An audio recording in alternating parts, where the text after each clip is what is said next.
Pushrod overhead valve engine. So there's some misconceptions about why Chevy and General Motors stay with the pushrod overhead valve engines. Now, a lot of people say it's a tribute to their customers, that, their customers prefer pushrods. That's about 50% of the picture there. They really also stick to it because the manufacturing cost of overhead valve engines is less than single overhead cam and dual overhead cam. So there's more moving parts in a single overhead cam engine, as you can see, and especially with a dual overhead cam. Now, my preference, most of these videos have single overhead cam showing the cam gears. Now, one confusing thing that a lot of people don't know is there's certain parts that are only in a single overhead valve configuration that are not in a dual overhead cam, and they're also not in a pushrod engine. So that would be a rocker arm shaft, and cam followers. So in a dual overhead cam,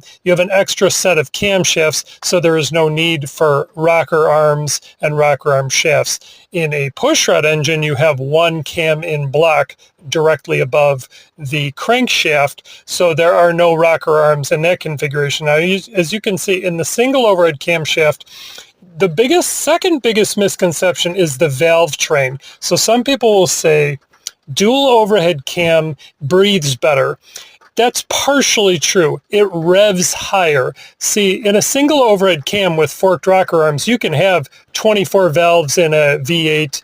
You can have 4 valves per cylinder if you use a forked rocker arm. So it doesn't necessarily breathe better because you can have the same amount of valves. But when you get to the higher RPMs, the dual overhead cam does rev a little better, has a higher red line.